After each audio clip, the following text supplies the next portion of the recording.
श्रीराम जय राम जय जय राम. श्रीराम जय राम जय जय राम. 7 जानेवारी. नामाचे प्रेम येण्यासाठी खरी कळकळ पाहिजे.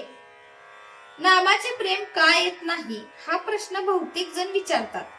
पण थोडासा विचार केला तर असे लक्षात येईल की हा प्रश्नच बरोबर नाही.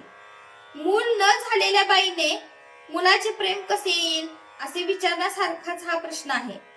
मूल झाले की प्रेम त्याच्या बरोबरच येत असते, तेव्हा मुलाचे प्रेम कसे येईल हा प्रश्न करण्याऐवजी मूल कसे होईल याचाच विचार करणे बरोबर ठरेल.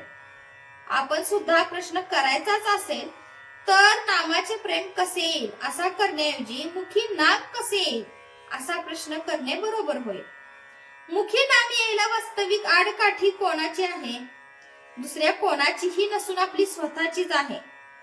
वास्तविक एकदा नाम घ्यायची ठरवून सुरुवात केली की झाले, पण तसे होत नसेल तर दोष दुसऱ्या कोणाचा नसून आपला स्वतःचाच आहे. म्हणून नाम घेणे हे आपले काम आहे, मग त्याच्या पाठोपाठ येणे हा प्रेमाचा धर्मच आहे. जसे आईच्या बाबतीत मूल आणि प्रेमाचा पाहणा ही निराळी असू शकत नाहीत, तसे नाम आणि प्रेम ही एकमेकांना सोडून राहूच शकत नाहीत. यावरून एक गोष्ट अशी ठरली की प्रेम का येत नाही याचे उत्तर आमच्या जवळच आहे, आणि ते म्हणजे नाम घेत नाही म्हणून. यावर कोणी असे म्हणेल की आम्ही नाम घेतोच आहोत तरीही प्रेम का येत नाही हे विचारणे ठीक.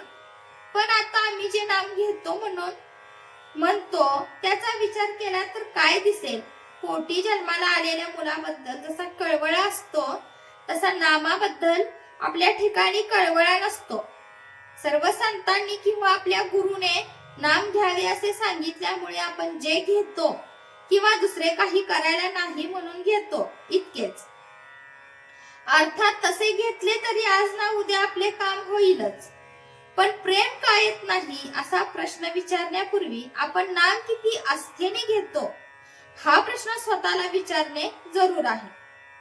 एखाद्या बाईला फार दिवसांनी मूल झाले तर त्याच्या बाबतीत तिची जी स्थिती होते ती नामाच्या बाबतीत आपली होणे जरूर आहे. आपल्या देहाची वाढ जशी आपल्याला न कळत होते तशी आपली पारमार्थिक उन्नतीही आपल्याला न कळत झाली पाहिजे. ती कळली तर सर्व फुकट जाण्याचा संभव असतो. परमार्थात मिळवण्यापेक्षा मिळवलेले टिकवणे हे जास्त कठीण आहे. ज्याला मी काहीतरी झालो असे वाटते तो काहीच झालेला नसतो. अशा माणसाने फारच सांभाळले पाहिजे. जय जय रघुवीर समर्थ. आजचे बोधवाक्य. नवऱ्याला देव आवडत नाही म्हणून बायकोने नामस्मरण सोडण्याचे कारण नाही. तिने नाम घेतले तर धर्म सोडला असे न होता उलट संसार सुखाचा होईल.